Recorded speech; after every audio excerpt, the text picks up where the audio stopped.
The story begins in the quiet town of Ulm, in the Kingdom of Württemberg, Germany, on March 14, 1879. A small house, a crying baby, and two parents who could never have imagined that their newborn son would one day change the world. His name? Albert Einstein.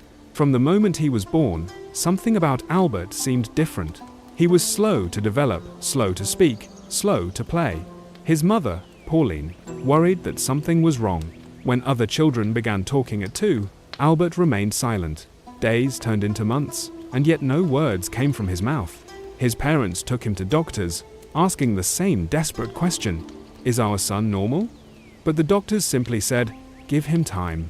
When he finally spoke at nearly 4 years old, his first words shocked his family. He looked at the dinner table and asked, "Where are the wheels?" Even as a child, Einstein's mind worked differently. He didn't just see what was there, he wondered about what wasn't. The silent observer. Albert's childhood was quiet. He spent hours alone, lost in his own thoughts. He didn't enjoy playing with other children. He preferred solitude, to think, to imagine, to observe. He would stare at the light filtering through the window for long stretches, trying to understand how it behaved. He was fascinated by patterns, light, sound, motion, all things that most people never noticed. His parents worried that he was disconnected from the world, but in truth, he was observing it more deeply than anyone else. Years later, Einstein would say, "The important thing is not to stop questioning. Curiosity has its own reason for existing."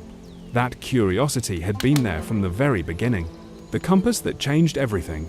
One day, when Albert was 5 years old, he fell ill and had to stay in bed for several days. To comfort him, his father, Hermann Einstein, handed him a small brass compass. It was a simple object, but to Albert, it was pure magic. He turned it slowly in his hands, watching the needle swing and settle in the same direction every time. He tilted it, flipped it, shook it, yet the needle always pointed north. Nothing visible was pushing it, no strings, no hands. And in that moment, a great question took root in the child's mind. What invisible force moves the needle? That question haunted him for the rest of his life. He would later say that this single event was one of the most profound experiences of his childhood, the moment that awakened his lifelong obsession with the unseen laws of nature, a home of contrasts. The Einstein household was filled with contradictions. His father, Hermann, was an engineer, practical, disciplined, logical. His mother, Pauline, was an artist, musical, emotional, and full of imagination. From his father, Albert inherited a love for science and machines. From his mother, he inherited sensitivity, creativity, and a love for music. Those two sides, logic and imagination, would later define his genius. The Einsteins weren't wealthy, but they valued learning above everything. The family often sat around the piano in the evenings. Pauline played classical pieces, and Albert listened intently. Music became his first language of harmony long before the language of mathematics.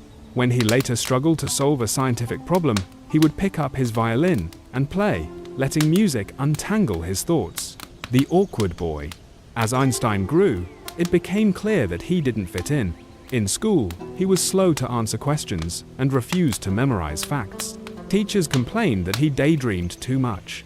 One of his teachers even said, "Einstein, you will never amount to anything."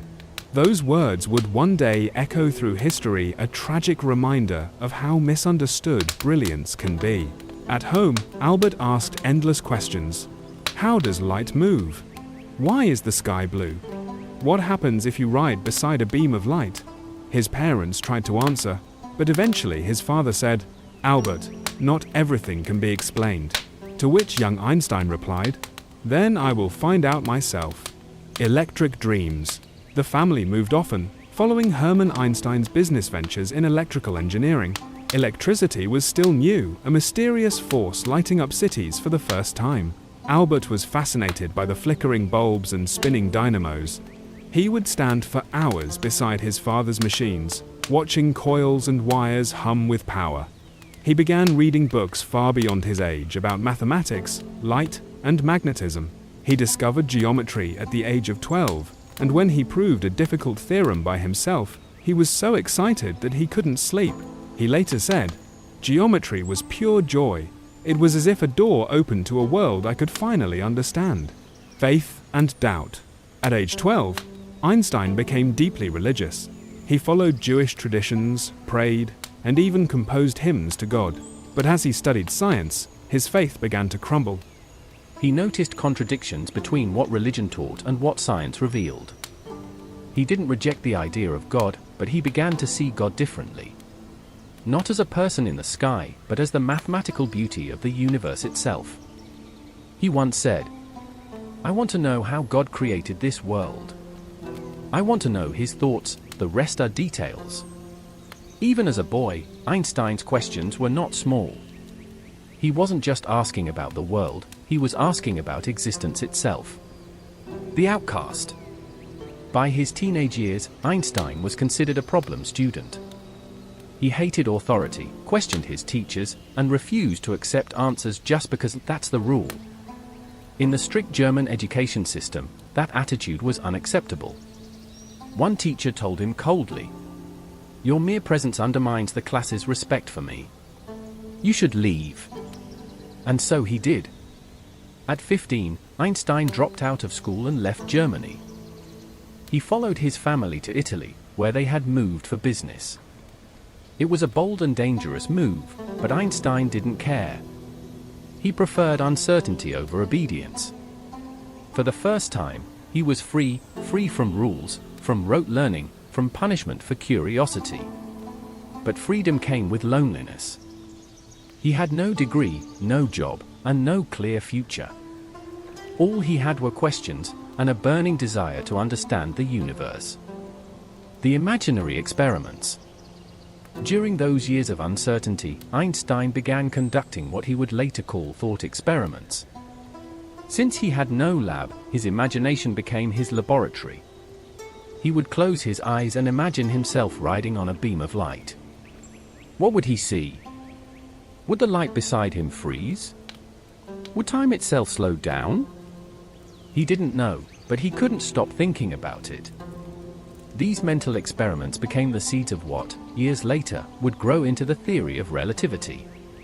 The end of the beginning. By the end of his teenage years, Einstein was still unknown, still unemployed, and still doubted by everyone around him. But beneath the quiet exterior of that young man was a storm of genius waiting to erupt. He once wrote in a letter, "I am not smarter than other people. I just stay with problems longer." That persistence, born from curiosity, rejection, and silence, would soon transform not only his life, but the world's understanding of reality itself. Soft orchestral music swells as the narrator concludes.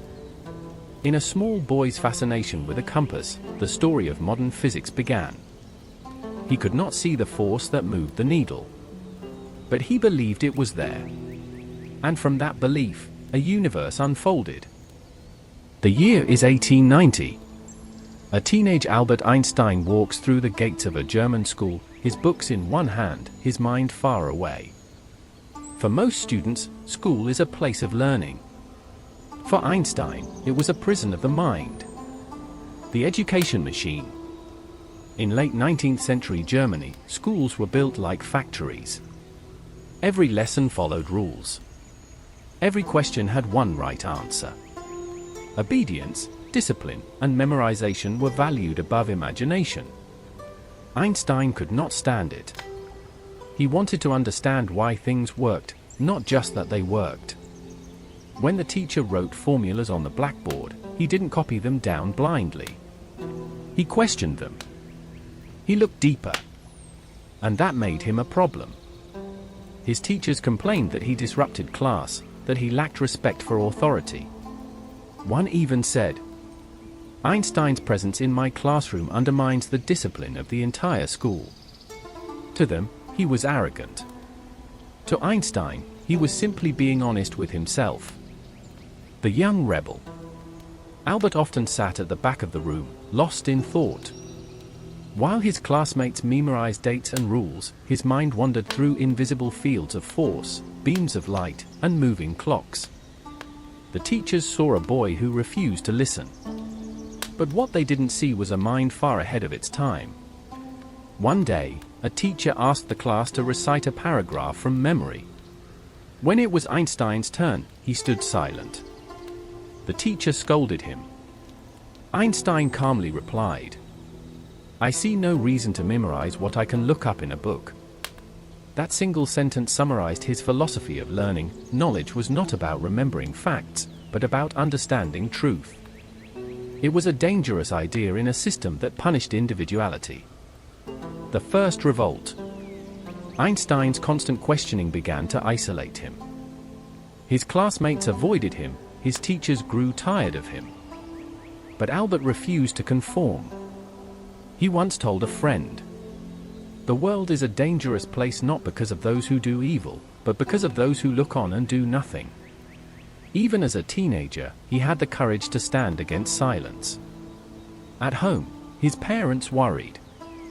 His father, Hermann, admired Albert's independence but feared it would ruin his future. His mother, Pauline, tried to make peace. But Einstein's mind had already chosen its path, the path of truth, no matter the cost. Escape from the system. By the age of 15, Einstein had reached his breaking point. He could no longer tolerate the suffocating atmosphere of the classroom. So one day, he simply stopped going. He packed his bags and left for Italy, where his family had moved for work. He didn't even finish high school. The decision was shocking. In a time when education was the only path to success, Einstein had walked away from it entirely. But in that act of rebellion lay a deep message. That curiosity cannot survive in captivity. The Wanderer. In Italy, Einstein felt free for the first time. The air was warm, the people were lively, and no one told him what to think. He walked through the streets of Milan, staring at the lights that flickered from new electric lamps. To him, every beam of light was a mystery, a question waiting to be answered. While his peers were studying textbooks, Einstein studied the world itself. He spent hours in libraries, reading advanced science books on his own.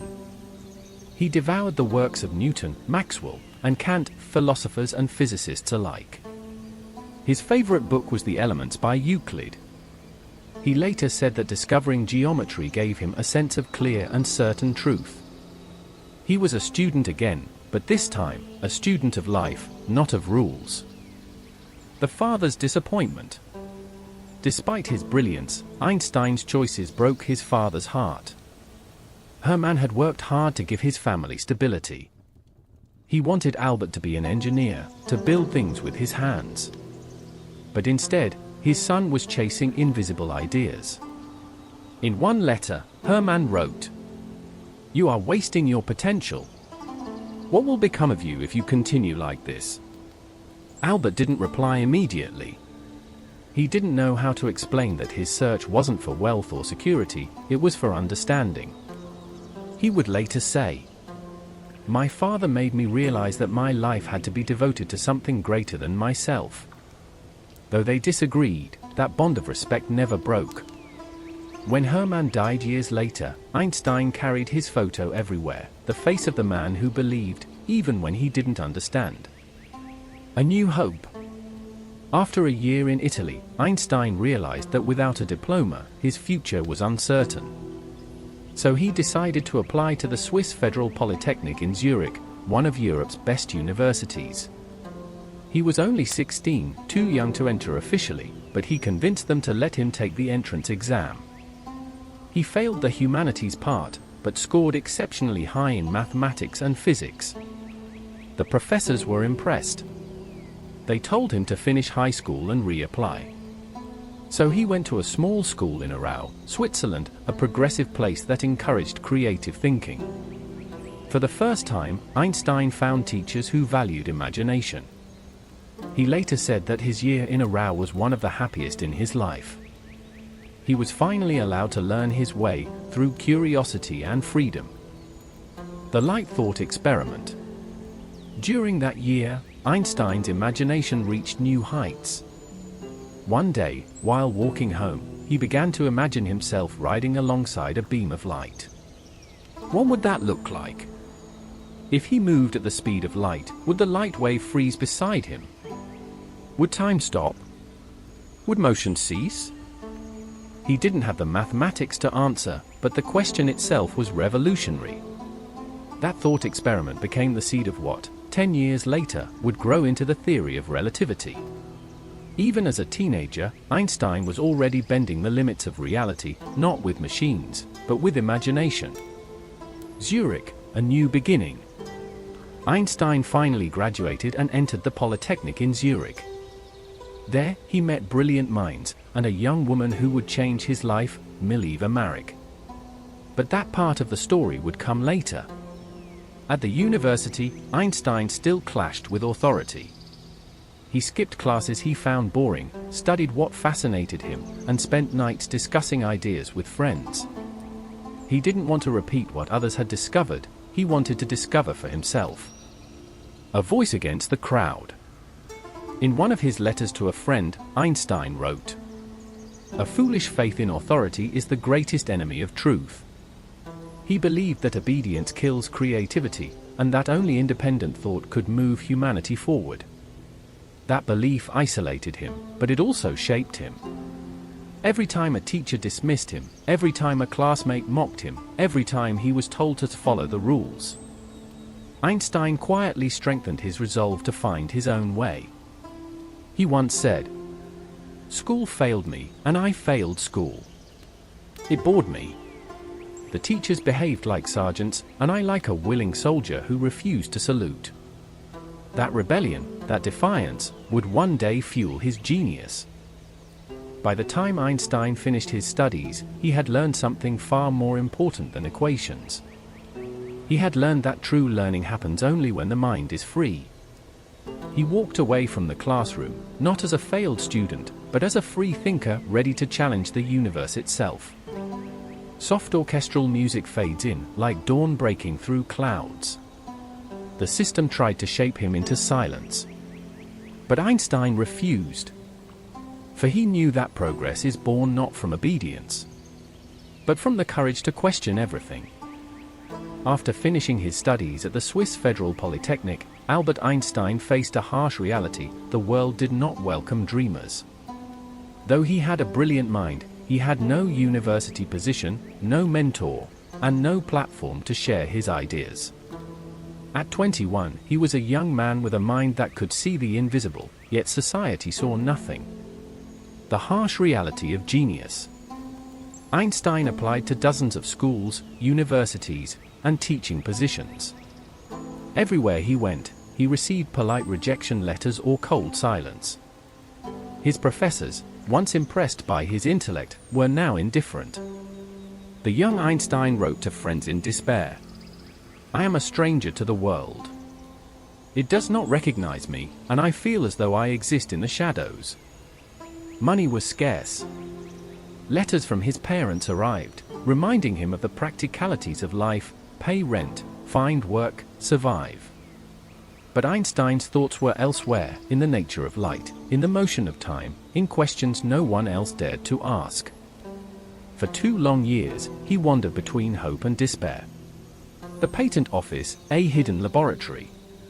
In 1902, salvation came unexpectedly. Through a friend's recommendation, Einstein was offered a job at the Swiss Patent Office in Bern. The position was modest. He examined patent applications for new inventions, ensuring they were feasible. To most, it was boring, bureaucratic work. To Einstein, it was perfect. At a desk surrounded by sketches of machines and electrical devices, he had time to think, uninterrupted. Hours stretched by in quiet contemplation. The hum of machines, the scratch of pens, the ticking of clocks, it all became the rhythm of his imagination. Here, in that small office, Einstein began to construct ideas that would later astonish the world. The invisible universe. Einstein was obsessed with the invisible forces of nature: gravity, light, motion. Every spare minute was spent with pen and paper, scribbling equations no one could understand. Colleagues thought he was eccentric, even childish. He would mutter to himself, pacing back and forth, lost in thought. One day, a colleague asked what he was working on. Einstein smiled faintly and said, "The secrets of the universe. But it may take some time to explain." His work had no immediate reward, no recognition, no applause. Yet he persisted. 1903, a year of change. While struggling professionally, Einstein's personal life began to shift. He reconnected with Mileva Maric, a fellow student and brilliant physicist. They shared long discussions about mathematics, physics, and philosophy. For the first time, Einstein found someone who understood both his intellect and his obsession. In 1903, they married. But even as he experienced love, Einstein's financial situation remained unstable. He earned just enough to survive, often relying on family support. Still, his mind soared above his modest apartment in Bern. While the city slept, Einstein walked the streets, imagining himself riding alongside beams of light, asking questions no one else dared to ask. The young thinker at night. Bern, at night, was quiet.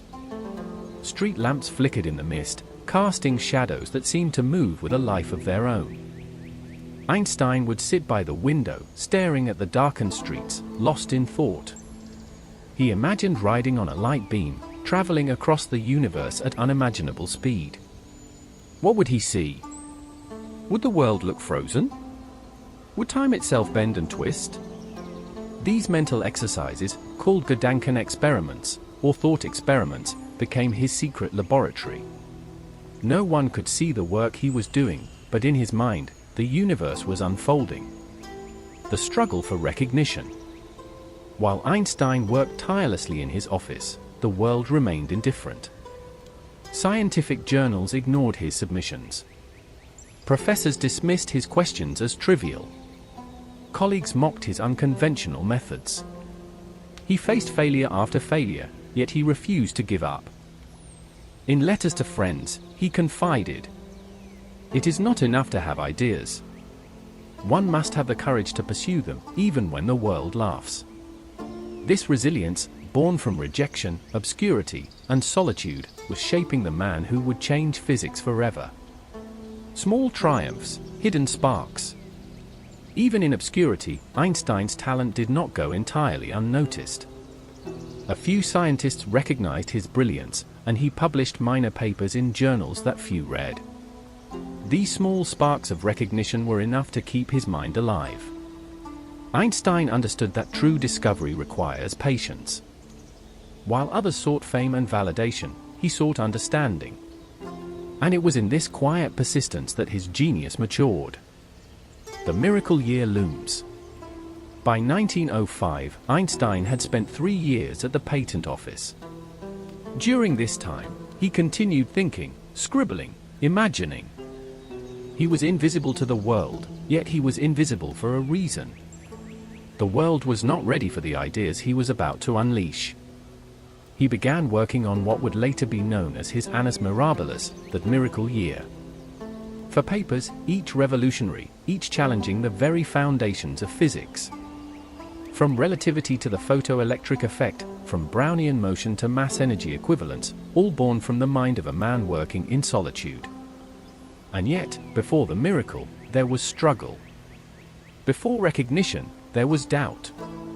Before glory, there was the quiet life of a man who dared to imagine what no one else could see. A mind against the world. Einstein's story during these years is not about brilliance alone. It is about persistence, resilience, and faith in one's own mind. It is about walking a path that no one else can follow, about believing in invisible forces, even when society refuses to acknowledge them. While his colleagues pursued practical inventions, Einstein pursued truth. While the world valued conformity, he valued questions. And while others chased approval, he chased understanding. Every moment of struggle, every rejection letter, every derisive comment, became fuel for his imagination. Lessons from the lost years. These years of obscurity shaped Einstein's character. They taught him patience. They taught him humility. They taught him that genius is not about recognition, it is about the courage to see what others cannot. He once said, "A person who never made a mistake never tried anything new." And he was constantly trying, constantly imagining, constantly questioning. The world did not know him yet. But soon, the man who had been invisible for years would reshape the very laws of reality. As the camera pans over a quiet Burn Street, the voiceover reflects. In the stillness of a small office, a young man sketched the universe. The world was unaware, but the universe itself had noticed. Albert Einstein, the lost dreamer, working quietly, preparing to astonish the world. Soft orchestral swell fades out, leaving only the ticking of a clock. The year is 1905. Albert Einstein, a 26-year-old clerk at the Swiss patent office in Bern, lived a quiet, almost invisible life. To the casual observer, he was just another man pushing papers, checking inventions, and walking home along cobblestone streets. But inside his mind, the universe was alive, moving, bending, and revealing its deepest secrets. This year would later be called Einstein's Annus Mirabilis, the miracle year. In just 12 months, he would publish 4 revolutionary papers that would change physics forever. Yet at the time, he had no recognition, no laboratory, no assistants, only his pen, his mind, and his imagination. The quiet office, the loud mind. Each morning, Einstein arrived at the patent office, greeted by the hum of machinery, the smell of ink, and the shuffle of papers. His colleagues barely noticed him. Some thought him eccentric, others thought him lazy. But while they reviewed mundane applications for new devices, mechanisms for clocks, electrical circuits, and mechanical presses, Einstein's thoughts soared far beyond. He imagined riding alongside a beam of light. He pondered whether a moving magnet could generate electricity without a wire. He questioned the very nature of time. To the world, he was a clerk. To the universe, he was a revolutionary. Paper 1, The Photoelectric Effect. The first paper, published in March 1905, addressed a strange phenomenon, the photoelectric effect. When light hits certain metals, it ejects tiny particles, electrons. Scientists had observed this, but no one understood why. Einstein proposed that light was not just a wave, it was also a particle. Each particle, called a photon, carried energy that could knock electrons from atoms. It was a radical idea, one that challenged centuries of classical physics. Today, this discovery laid the foundation for quantum mechanics. But in 1905, Einstein's paper went largely unnoticed. Few scientists read it, and even fewer grasped its significance. Paper 2, Brownian Motion. In May 1905, Einstein published his second paper. He analyzed the random movement of particles in a fluid, Brownian motion. Many scientists doubted the existence of atoms, still considering them hypothetical. Einstein provided mathematical proof that atoms existed and moved in predictable ways. This was not just theoretical work, it was evidence. For the first time, the invisible particles that form matter were shown to be real. Paper 3, Special Relativity. Then, in June 1905, Einstein published the work that would make him famous, Special Relativity. He asked a simple, yet profound question. What happens when you move at the speed of light? Time, space, and motion, the very foundations of reality, were no longer absolute. He showed that time could stretch, lengths could contract, and simultaneity was relative. The universe was no longer a fixed stage, but a dynamic, flexible entity, a reality that depended on the observer. Paper 4, Mass Energy Equivalence, E equals mc squared. Finally, in September 1905, Einstein published a short, seemingly simple equation. E equals mc squared. Energy equals mass times the speed of light squared. This equation revealed that matter and energy are interchangeable, a revelation that would one day lead to nuclear power and atomic weapons. Though the world did not yet understand it, Einstein had unlocked the secret code of the cosmos. The mind of a genius. All this done by a man working quietly in a small office. No lab, no assistants, no fame. Just a mind that refused to obey limits. Einstein would later say, "Imagination is more important than knowledge. Knowledge is limited. Imagination encircles the world." He spent nights scribbling equations, pacing his small apartment, and walking the streets of Bern. The ordinary world went unnoticed. The extraordinary world, the one of invisible forces, of light, of time, became his reality. The reaction of the scientific community. When the papers were published in the journal Annalen der Physik, the initial response was polite, but cautious. Few scientists realized their magnitude. Some dismissed them. Some were intrigued but hesitant. But a few began to see the brilliance of a new thinker, a man who saw what others could not. It would take years for the world to catch up. For now, Einstein remained quiet. A clerk, yes, but a revolutionary in thought. The miracle within a miracle. What makes 1905 extraordinary is not just the number of papers, it's that author fundamentally altered the world. The photoelectric effect, a cornerstone of quantum physics. Brownian motion, proof of the atomic world. Special relativity, a new understanding of space and time. Mass energy equivalence, the hidden power within matter itself. A single year, a single mind, and the world would never be the same again. The hidden struggles. Even amidst this miracle, Einstein was human. He still struggled financially. He still lived modestly, often eating simple meals and walking long distances to save money. Recognition was slow. And yet, these struggles shaped him. They kept him grounded. They reminded him that genius does not demand comfort, it demands persistence, curiosity, and courage. Einstein later reflected. A person who never made a mistake never tried anything new. His life was a testament to that philosophy. The power of curiosity. Einstein's miracle year shows the power of a curious mind left free to explore. The world's rules could not confine him. The office walls could not limit him. The questions he asked were bigger than any classroom, any professor, any expectation. He had learned, long ago, that knowledge without curiosity is empty. It is the relentless questioning, the refusal to accept what is convenient, that moves humanity forward. The beginning of fame. By the end of 1905, the seeds of fame were planted.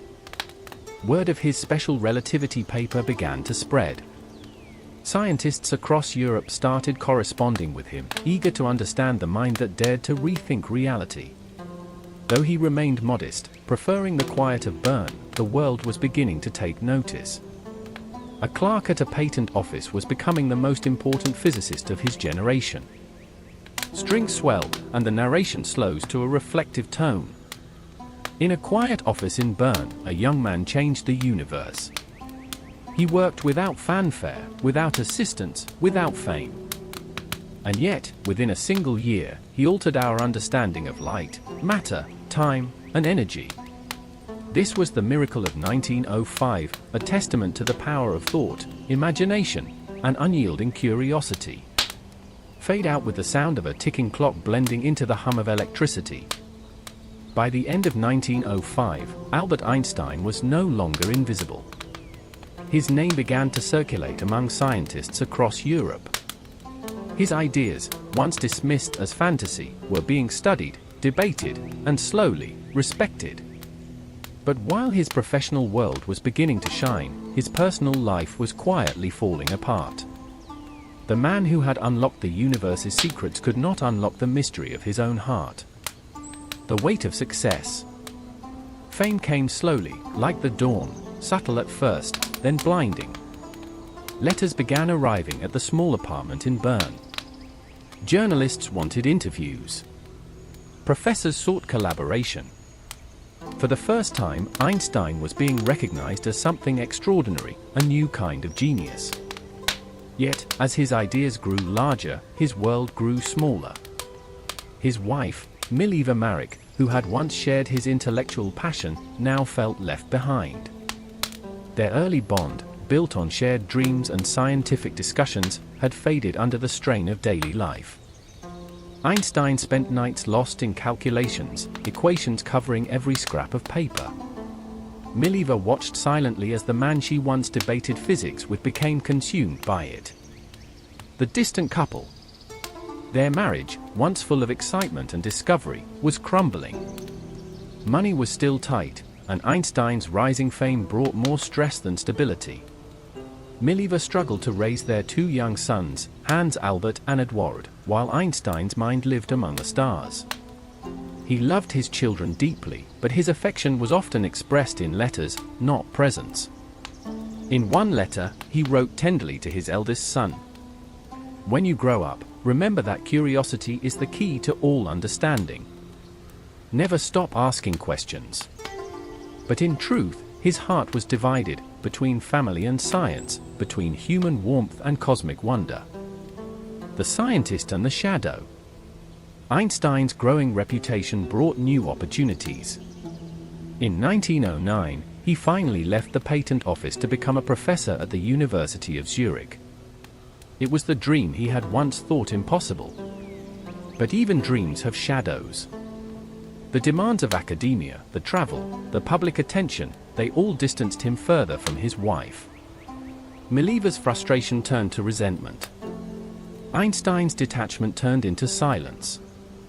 They fought, then stopped fighting, the silence louder than any argument. A mind alone. By 1912, Einstein had already become a respected figure in the scientific community. He corresponded with leading physicists, attended conferences, and lectured to packed halls. To the world, he was a symbol of human intellect, a man who had redefined time and space. But behind the applause, he lived in isolation. He once confessed to a friend, "It is strange to be universally known and yet completely alone." The same independence that fueled his genius also built walls around his heart. He had always been a wanderer, in thought, in spirit, in life. The other woman. During a visit to Berlin, Einstein reconnected with his cousin Elsa Lowenthal. She was warm, understanding, and attentive, everything his marriage had lost. Letters between them grew frequent, intimate, emotional. Einstein was torn between guilt and longing. He admired Elsa's affection but knew his relationship with Mileva was collapsing. The marriage had reached a point of no return. In 1914, Einstein moved to Berlin to take a prestigious position at the Prussian Academy of Sciences. Mileva, heartbroken, stayed behind in Zurich with their sons. The separation soon became permanent. The loneliness of the genius. Berlin welcomed Einstein as a hero. He lectured before packed audiences, his theory sparking endless debate. The press called him the new Newton. But in his heart, he carried a quiet emptiness. Letters to Mileva grew colder. At one point, he even drafted a list of conditions for their marriage to continue, rules that reduced love to a contract. Among them, "You will ensure my clothes are in order.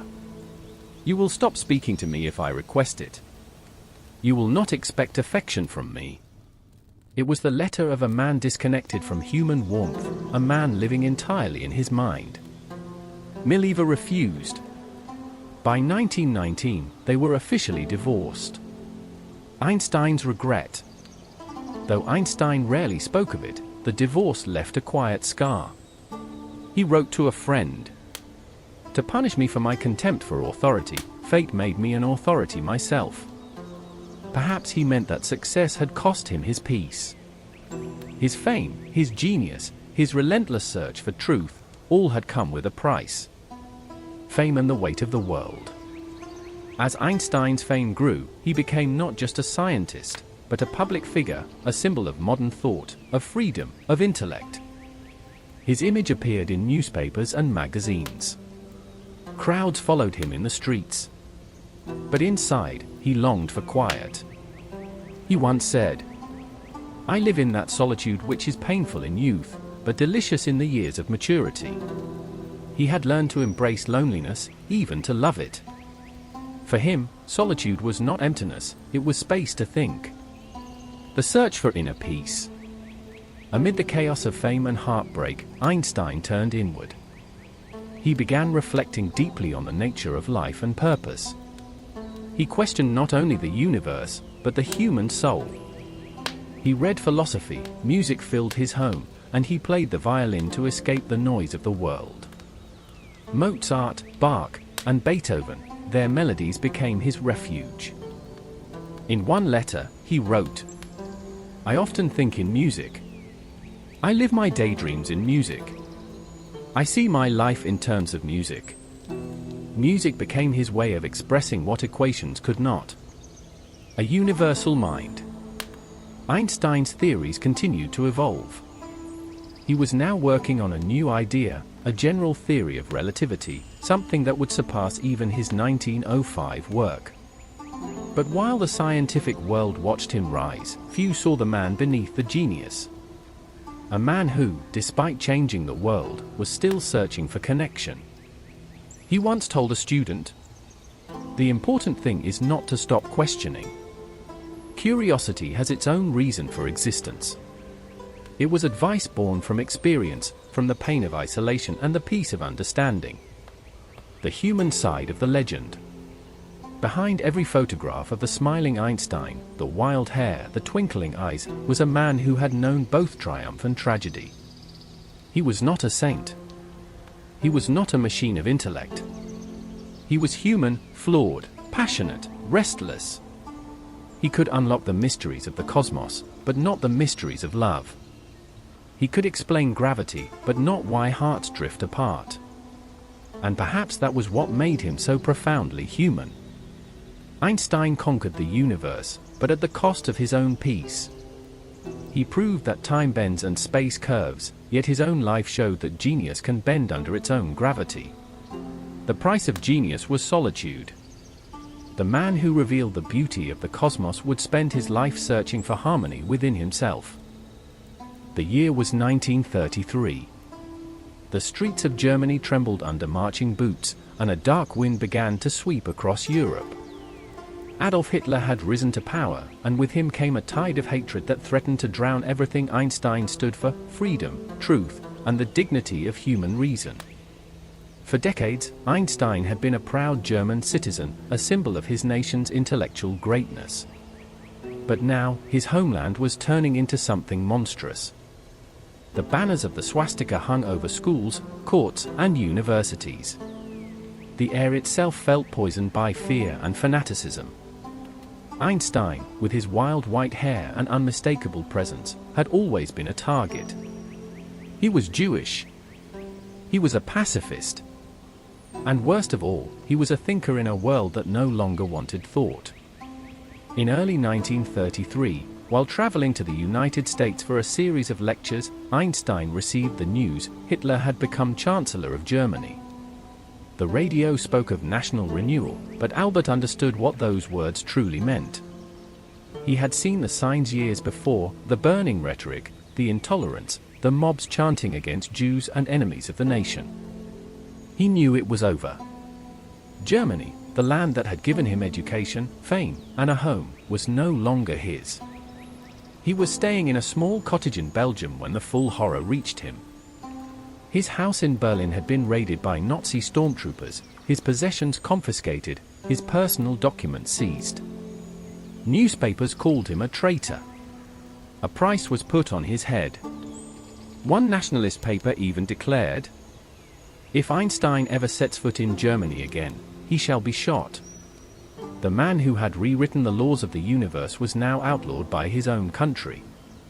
When friends begged him to come home, Einstein simply shook his head. "I no longer recognize the Germany of my youth," he said quietly. "It is not a place for free men." In March 1933, he officially renounced his German citizenship. It was a painful act, not just of exile, but of moral defiance. He was giving up not only his passport, but his identity, his sense of belonging. The world press reported it everywhere. Einstein renounces Germany. He was now, once again, a man without a nation. The world watched as Germany's brightest minds fled, scientists, writers, philosophers. The intellectual lights of Europe were going dark. Einstein's departure symbolized what was happening to the very soul of civilization. After Belgium, Einstein traveled to England. There, he was received with admiration and sympathy.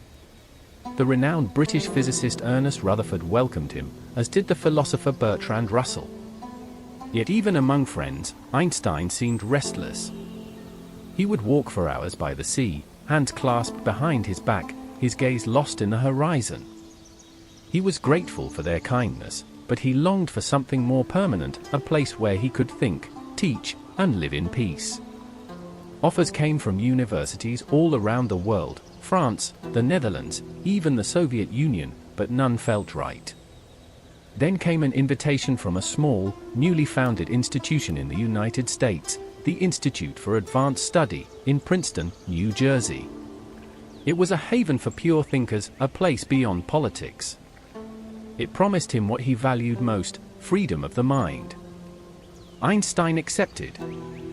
In October 1933, Albert Einstein boarded a ship bound for America. He was 54 years old, carrying with him only his wife Elsa, a few personal belongings, and the manuscripts of his recent work. As the ship pulled away from the European shore, Elsa noticed that he was staring silently into the mist. "Are you thinking about Germany?" she asked. He nodded. "I am thinking," he said softly, "that men will one day curse my homeland for what it has done." He turned and walked away, his violin case in hand, his figure small against the grey Atlantic sky. When he arrived in New York, crowds gathered at the docks to welcome him. Reporters shouted questions, flashbulbs exploded, and people waved banners that read "Welcome Einstein." He smiled politely, but his heart was heavy. He was safe, but his people were not. From his new home in Princeton, Einstein watched the unfolding nightmare in Europe with growing despair. Each letter from old friends carried worse news: books burned in the streets, Jewish professors expelled, laboratories destroyed. Some of his colleagues were imprisoned, others vanished. He tried to help where he could, using his fame to secure visas for refugees. He donated much of his lecture income to organizations that aided Jewish scientists and families trying to escape the Reich. But even as he worked tirelessly, guilt haunted him. He knew he was one of the lucky few. "I feel like a man who has survived a shipwreck," he once wrote, "while so many of my friends are still drowning." In America, Einstein soon became more than a scientist, he became a symbol. The world saw in him the embodiment of freedom, reason, and moral courage. He was interviewed, photographed, celebrated. Yet, privately, he struggled to adapt. He missed Europe's cafes, its long intellectual evenings, its languages and humor. Princeton was peaceful, but quiet. Too quiet for a man used to debate and movement. Still, he found solace in his work. Each morning, he walked from his small home on Mercer Street to his office at the Institute, wearing the same old sweater and sandals, violin in hand. He often paused to greet children on the street, offering them a smile or a joke. He was a refugee, but not defeated.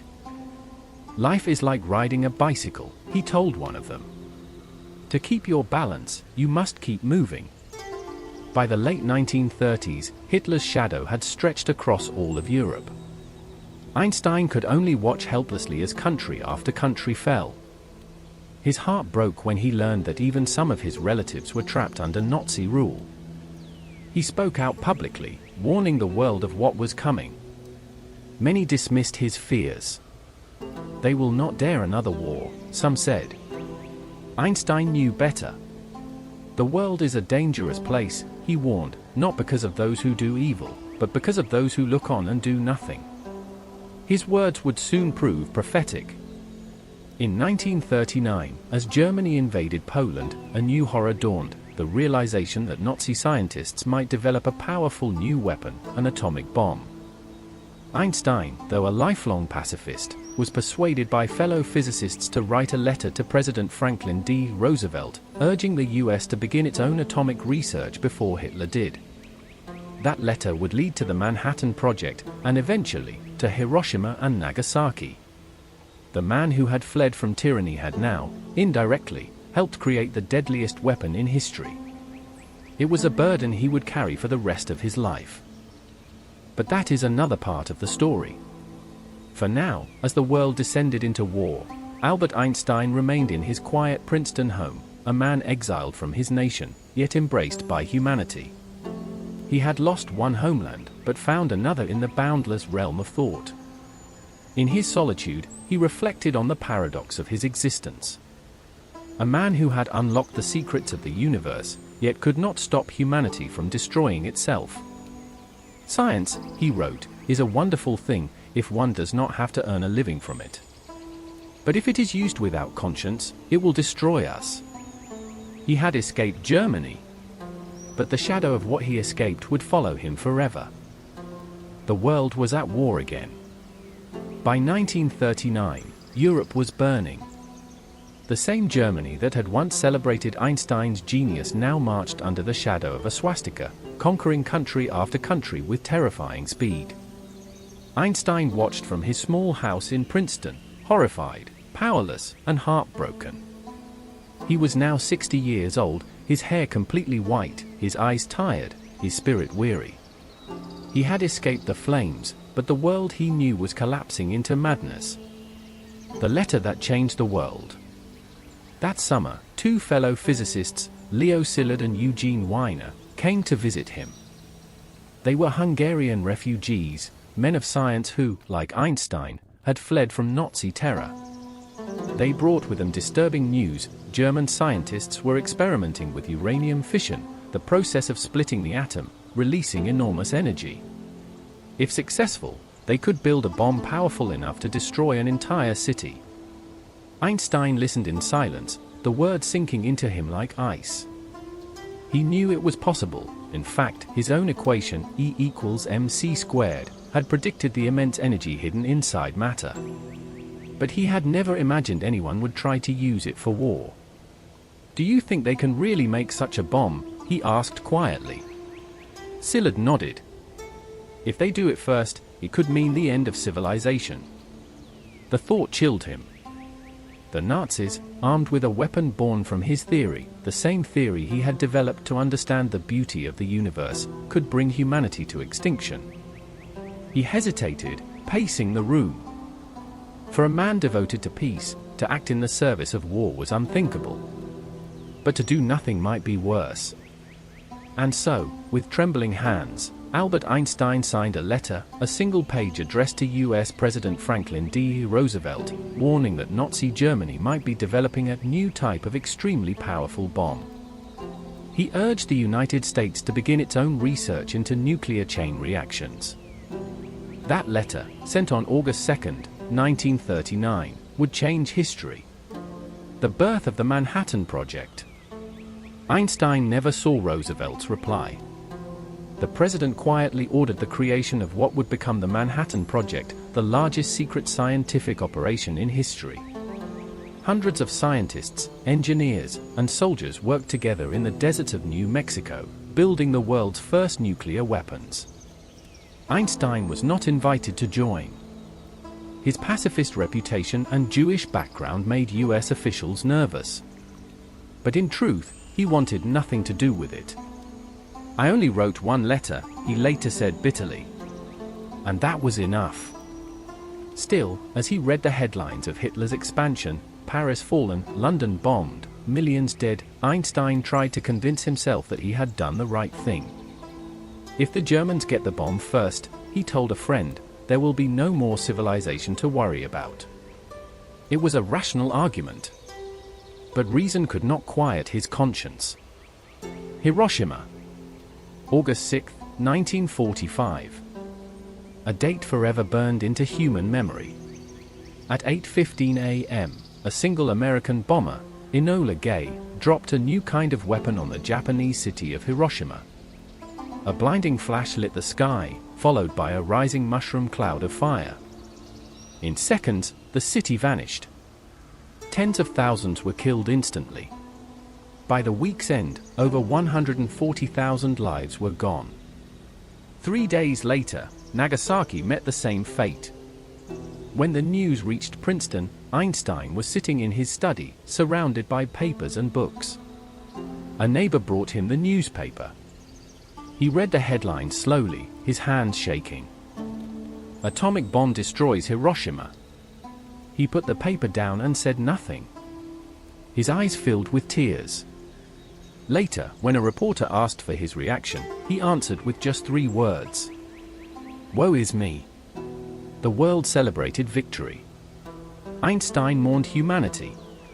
The weight of guilt. For the rest of his life, Einstein would carry the shadow of those bombings in his heart. Although he had played no direct role in the Manhattan Project, he knew his signature on that 1939 letter had set the wheels in motion. He told a close friend, "Had I known that the Germans would not succeed in developing an atomic bomb, I would never have lifted a finger." But it was too late. The genie was out of the bottle. Humanity had entered the nuclear age, and nothing could ever undo it. Einstein's simple equation, once a symbol of intellectual wonder, had become the face of destruction. E equals mc squared was now printed beside images of mushroom clouds. He began speaking publicly against the arms race, urging nations to put an end to the madness. "The unleashed power of the atom has changed everything," he warned, "except our way of thinking. And thus, we drift toward unparalleled catastrophe." His words fell on deaf ears. The world's superpowers, now America and the Soviet Union, were building more bombs, not fewer. Einstein, once admired as a hero of science, became a prophet of doom. Despite his despair, Einstein refused to give in to silence. He believed that moral courage was the scientist's greatest responsibility. "Those who know the dangers must speak," he said, "even if no one listens." He joined organizations promoting nuclear disarmament and world government, arguing that humanity's survival depended on cooperation rather than competition. He wrote letters to political leaders, appeared in interviews, and spoke to students about the need for peace. "I do not believe in weapons," he said in one speech, "but in the human spirit." He used his fame not for comfort, but for conscience. Even when threatened, ridiculed, and accused of being naive or unpatriotic during the Cold War, he stood firm. "My pacifism," he told one critic, "is not born of cowardice but of a deep conviction that war solves nothing." Einstein's peace activism became as central to his identity as his scientific genius.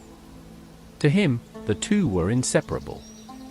"Science without morality," he said, "is like a ship without a compass." A scientist haunted by his own discovery.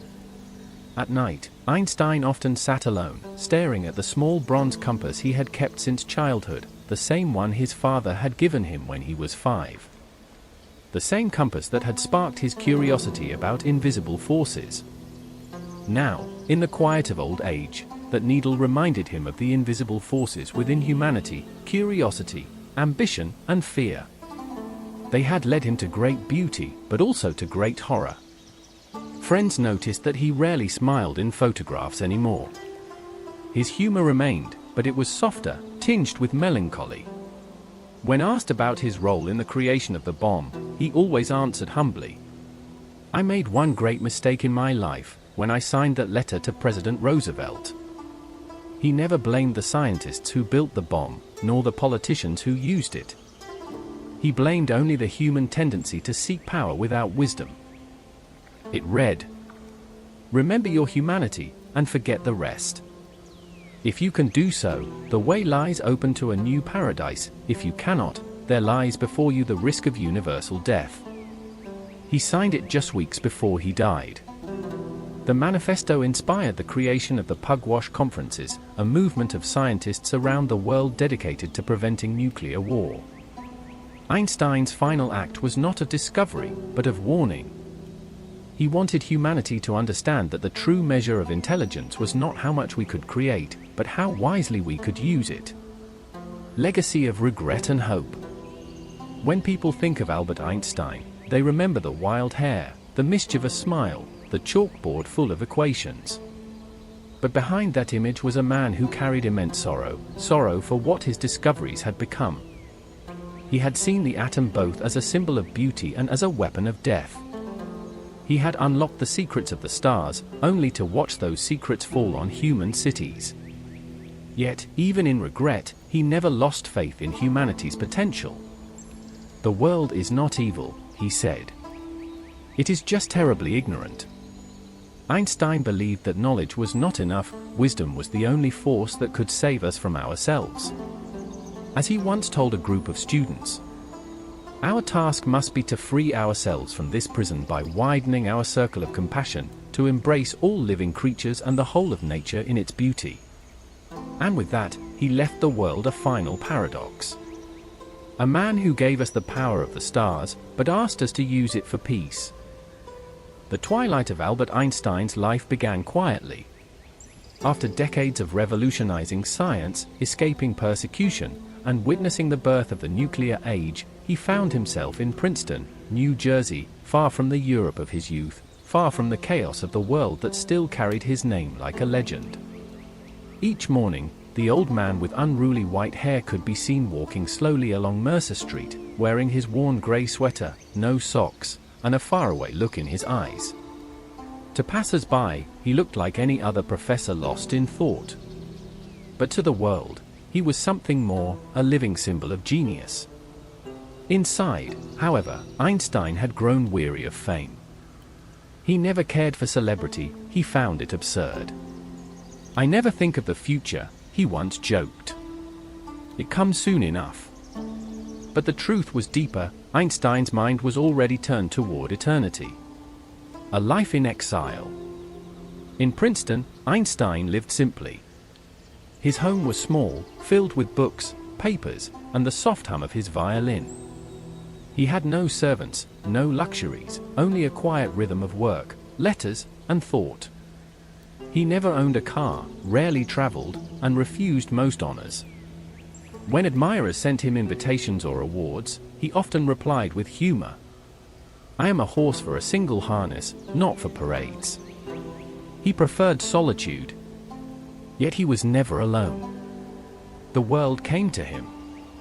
Scientists, journalists, students, and politicians all sought his advice. Some came for wisdom, others for the prestige of meeting him. Einstein welcomed them with kindness, but also with honesty. He had no patience for vanity or power.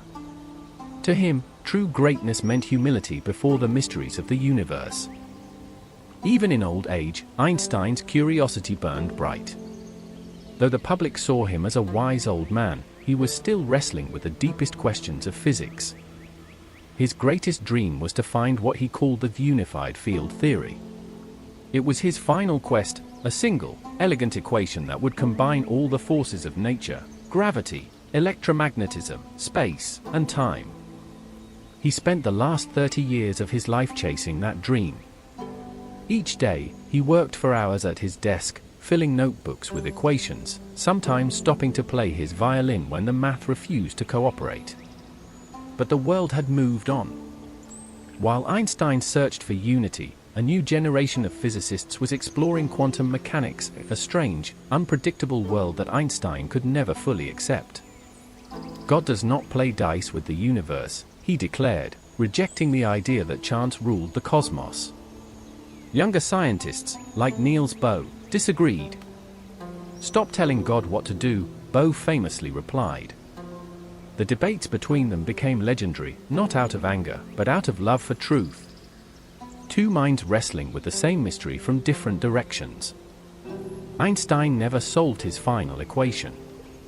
But he refused to stop trying. "It's not that I'm so smart," he once said. "It's just that I stay with problems longer." A citizen of the world. Beyond physics, Einstein had become something else entirely, a moral compass for humanity. He spoke against racism, nationalism, and war. In America, he publicly supported civil rights leaders like W.E.B. Du Bois and Paul Robeson, declaring that segregation was America's worst disease. He donated to causes that promoted education and equality. When students wrote to him, he often replied personally, encouraging them to think independently. Trying not to become a man of success, he wrote to one boy, but rather tried to become a man of value. He believed that science and compassion were two sides of the same coin. The most important human endeavor, he said, is striving for morality in our actions. Our inner balance and even our existence depend on it. He had once helped unleash the power of the atom, now he dedicated his voice to preventing it from ever being used again. The decline. By the early 1950s, Einstein's health began to fade.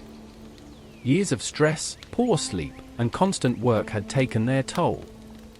Doctors warned him of a growing weakness in his abdominal aorta, a silent, deadly condition. He ignored it.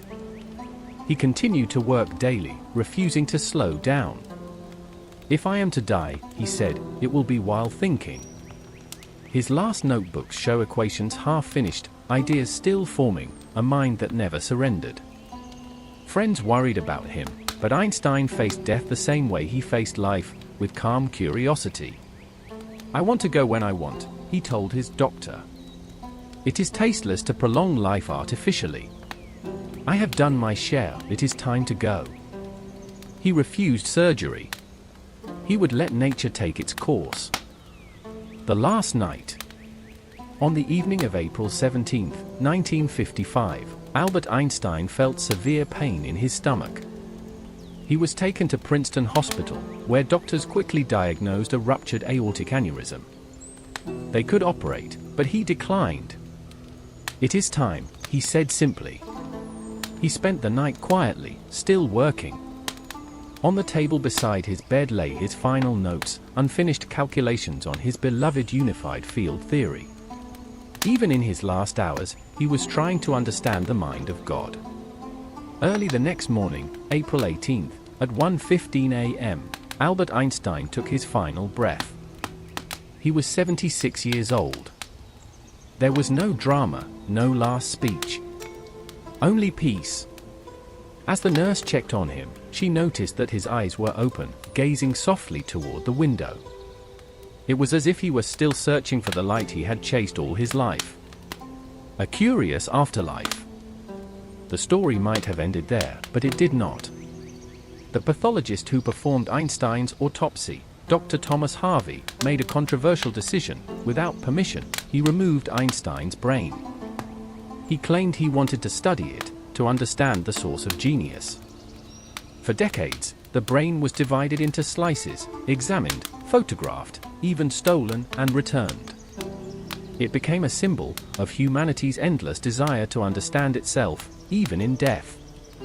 Einstein had asked to be cremated, and he was. His ashes were scattered secretly along the Delaware River. "I want to be forgotten," he once said. No monuments, no idols. But the world could not forget him. The legacy. Decades have passed since Einstein's death, yet his presence remains everywhere. His name has become synonymous with genius. His image, the wild hair, the twinkling eyes, the playful smile, is one of the most recognizable faces in history. But his true legacy is not his fame, nor even his equations. It is his vision of reality, and of humanity. He taught us that space and time are not rigid, but woven together, that gravity is not a force, but the curvature of space-time, that energy and matter are two faces of the same truth. More than that, he taught us how to think, to question, to imagine, to never accept limits. Imagination, he said, is more important than knowledge. For knowledge is limited, while imagination embraces the entire world.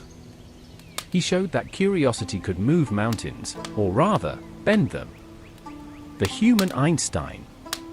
Behind the icon was always a human being, a man of humor, compassion, and contradictions.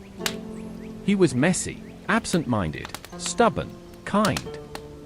He forgot birthdays, misplaced papers, but never forgot a friend in need. He could explain the universe, but not always his own emotions. He loved music, sailing, and long walks. He loved silence and laughter in equal measure. When people asked him what drove him, he always answered the same. I have no special talent. I am only passionately curious. That curiosity changed everything. It led him from a small compass in childhood to the secrets of light and gravity, from exile to immortality. It turned a quiet boy from Ulm into the greatest mind of the modern age. The final message. Albert Einstein's life was not about perfection, it was about wonder.